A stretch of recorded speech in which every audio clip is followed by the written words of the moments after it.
Sebelum nonton videonya, jangan lupa subscribe channel kita ya. Lalu klik tombol lonceng supaya tetap update video terbaru dari Evio Multimedia. Just relax and enjoy the video. Selamat menonton.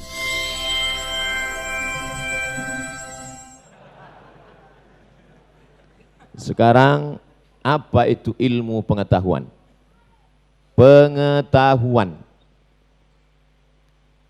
Saya bicara di depan Bupati Sumedang. Lalu kemudian sebelum saya menyampaikan tausiah tabligh akbar, Bupati tegak berdiri.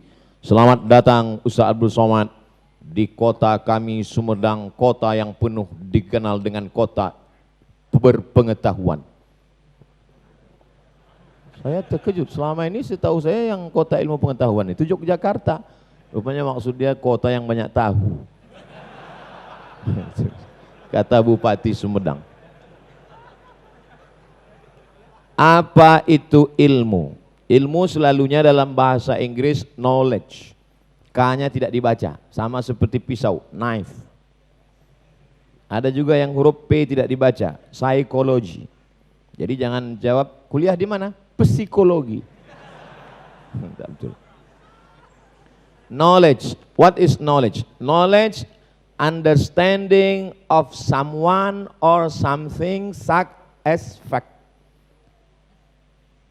Understanding, mengetahui, pengetahuan of someone, tentang seseorang, or something, atau sesuatu, benda, apakah dia, such as fact, sesuai dengan fakta dan kenyataan.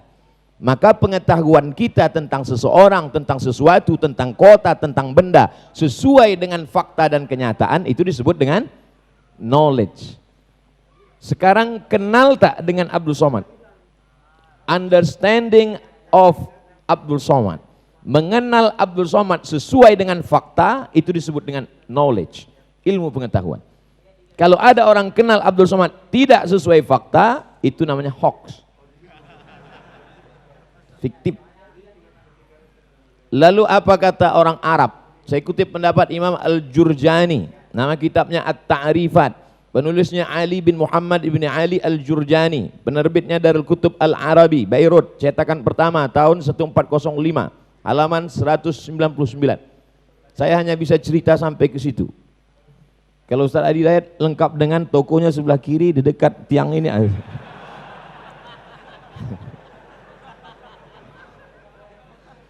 Apa itu ilmu? Apa kata Imam Al-Jurjani?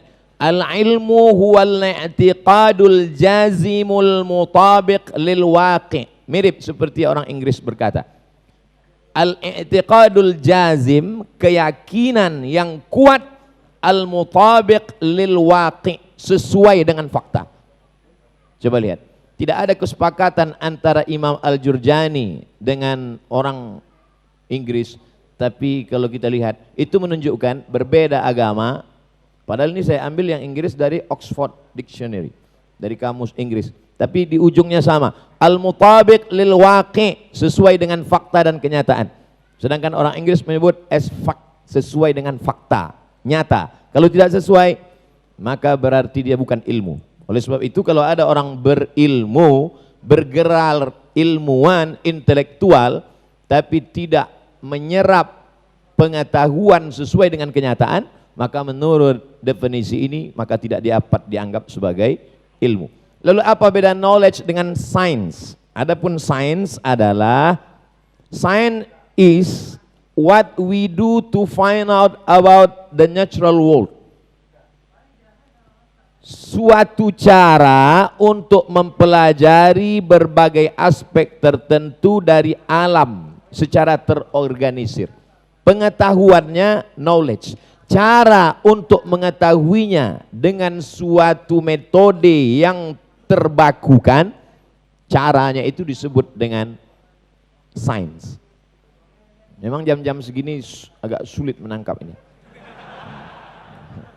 Tapi untuk menyenangkan hati saya ngangguk-ngangguk aja nggak apa-apa. Di bahan saya tinggalkan. Itu tentang ilmu pengetahuan. Nah, di situ ada saya buat, loh hilang.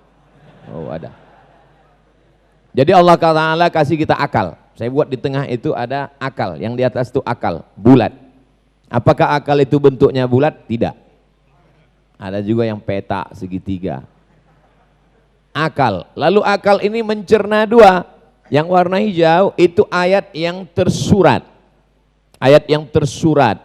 Ayat kursi, ayat Al-Fatihah, ayat dalam Al-Quran. Dan sunnah-sunnah.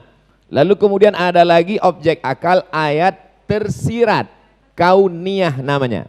Makanya kita mendengar ada namanya istilah tafsir ayat kauniyah yang tidak nampak. Allah menyebutnya itu semua ayat. Ayat Quran, ayat Al-Fatihah, ayat kursi. Tapi apakah matahari, bulan, bintang, gemintang itu ayat-ayat? Inna fi khalqis samawati wal ardi wa ikhtilafil laili wan nahari la ayat. Sesungguhnya matahari, bulan, bintang, bumi dan langit juga adalah ayat. Tapi yang bisa menyebut itu ayat siapa? Liulil albab. Yang tahu bahwa bumi, matahari itu adalah ayat hanya jamaah Masjid Ulil Albab. Yang lain nggak nangkap, nggak sampai otaknya ke situ. Kalau akal tadi dipakai untuk mencerna ayat hadis, maka keluarlah ilmu akidah, wujud, qidam, baqa, mukhalafatul awadisi, qiyamuhu binafsihi wahdaniyah, qudrat, ilmun, ayat, sama, basar, kalam. Itu adalah proses pertemuan antara ayat dengan akal. Lalu kemudian dari akal tadi mencerna ayat, keluarlah tafsir bil ma'thur, tafsir bil ra'yi, tafsir bil ra'yil mahmud, tafsir bil ra'yil mazmum. Ketika akal mencerna ayat dan hadis, keluarlah tasawuf. Bagi yang tak mau menggunakan istilah kata tasawuf, tahzibul akhlak, menghaluskan budi pekerti. Tazkiyatun nufus, karena banyak juga orang sekarang anti tasawuf. Saya tidak mau kaji tasawuf. Malam ini kita akan mencaji tazkiyatun nafs. Ini baru. Podo mas. Ketika ayat dikaji oleh akal, yang tersirat tentang langit, tentang saya cerita langit langsung merah warna lampu. Ketika akal mengkaji tentang ayat yang tersirat kauniyah, muncullah astronomi, muncullah geologi, muncullah matematik, muncullah bermacam-macam ilmu pengetahuan. Itu ketika akal dipakai bersentuhan. Mudah-mudahan kita termasuk umat yang memakai akal. Karena ada orang nanti musabakoh akal internasional. Yang ini akal kecil, akal Jepang. Pas diperiksa, kenapa akalnya kecil? Tertulis di situ, use it, sudah pernah dipakai. Tiba-tiba ada satu akal masih segar, nggak pernah dipakai. Off. Nauzubillah. Makanya ada satu neraka khusus di akhirat, khusus untuk orang yang nggak pernah pakai akal. Namanya neraka sa'ir. Bukan sa'ir, sa'ir. Adapun sa'ir itu ketiga orang, oh kau nan jauh di sana, lautan kan kuseberangi, bukit kan kudaki, Masjid Ulil Albab kulewati. Itu sa'ir namanya. Sedangkan ini neraka sa'ir. Apa kata Allah Subhanahu wa taala bercerita tentang mereka? Lau kunna nasma'u, andai dulu kami mau mendengar, au naqilu, andai dulu kami mau pakai akal menggunakan pikiran, ma kunna, pastilah kami tidak termasuk ashabis sa'ir, pasti kami tak masuk neraka sa'ir. Jadi orang masuk neraka itu bukan hanya karena tidak sholat. Yang tidak sholat ada satu neraka khusus tempatnya, namanya sakor. Masalakakum fi sakor, kenapa kamu masuk neraka sakor? Kata mereka menjawab, lam naku minal musallin, kami tidak sholat. Nah, jadi ternyata neraka itu juga ada kelas-kelasnya. Mudah-mudahan kita tidak transit di neraka. Kita lanjutkan. Surah Ali Imran ayat 190-192. Inna fi khalqis samawati, dalam penciptaan langit. Ketika akal dipakai untuk memikirkan penciptaan langit, muncul astronomi. Saya ulang sekali lagi, astronomi, bukan astrologi. Karena sekarang anak-anak muda lebih banyak suka astrologi. bila bintang Anda Taurus, jangan dekati Pisces. Itu astrologi. Dalam Islam itu tidak boleh. Kadzdzabal munajjimun walau shadaku. Orang yang suka perbintangan astrologi pembohong, pendusta. Kalaupun ternyata ramalannya betul, hanya kebetulan semata. Dalam Islam tidak boleh. Tapi mendalami astronomi, mana ada kiai ahli astronomi? Kiai-kiai yang menetapkan bulan suci Ramadan melalui ilmu falak. Ilmu falak itulah ilmu astronomi. Bagaimana melihat? Karena tidak semua orang tahu bahwa ini sudah masuk anak bulan. Sore, dari mana mau mengetahui itu penampakan hilal anak bulan atau tidak? Maka Indonesia, Malaysia, Moro, Filipina, Thailand Selatan, Patani, Singapura, karena di sana juga ada komunitas Muslim, Indonesia, Malaysia, Brunei Darussalam sepakat 2 derajat di atas ufuk baru disebut dengan hilal. Kalau kurang maka bukan hilal. Nah, karena kalau tidak nanti semua orang akan mengatakan kalau tidak pakai ilmu astronomi, ilmu falak, wah saya sudah nampak anak bulan. Padahal rupanya bulu matanya gugur. Makanya jangan dikonfrontasikan antara ru'yah dan hisab. Karena hisab dilengkapi oleh ru'yah dan ru'yah tidak mungkin terwujud kalau orang tidak punya ilmu hisab. Ilmu hisab yang saya maksud adalah ilmu falak, astronomi, bukan. Nah, itu hisab juga. Inna fi khalqis samawati, dalam penciptaan langit, wal ardi, bumi, geologi. Jadi kalau dipakai akal ini untuk memikirkan bumi, keluar ilmu geologi. Waqtilafil laili wan nahar, perputaran siang dan malam, meteorologi, klimatologi, geofisika. La ayat. Ini semua adalah ayat. Tapi yang bisa menangkap ini sebagai ayat liulil albab. Apa ciri ulil albab? Apakah semua yang di masjid ulil albab ini ulil albab? Kita lihat. Apa ciri ulil albab? 1. Alladzina yadhkurunallah, cerdas spiritual. Spiritualnya dulu tajam. Qiyaman, saat berdiri pun dia cerdas. Wa qu'udan, saat duduk pun cerdas. Apa makna berdiri cerdas, duduk cerdas? Waktu kerja pun peduli agama, setelah pensiun pun peduli agama. Oh, ini tafsir dari mana nih Pak Ustadz?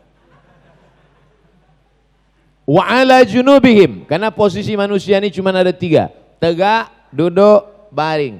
3-tiganya dia mengingat Allah. Wa yatafakkarun. Pertama cerdas spiritual, yang kedua cerdas intelektual. Intelektual kalau tidak cerdas spiritualnya, hilang innya, tinggal telek. Telek apa ya, mampu. Merusak saja dia. Oleh sebab itu maka cerdas. Setelah cerdas spiritualnya, cerdas intelektualnya, maka akan keluar dari mulutnya. Orang yang cerdas secara spiritual, cerdas intelektual, ketika connect antara spiritual dengan intelektual, yang keluar dari lidahnya adalah Rabbana ma khalaqta hadza batila. Rabb, bertuhan dia. Bertuhan dia. Sekarang banyak orang bukan bertuhan, berhantu. Puncaknya adalah setelah dia mengaku bertuhan di mulutnya, lalu berperilaku sesuai dengan orang yang bertuhan. Apa kata dia di akhir? Faqina adzaban nar. Kalau kita baca 2 ayat ini, mana yang lebih dulu? Bertuhan dulu baru berilmu, atau karena berilmu lalu orang bisa bertuhan?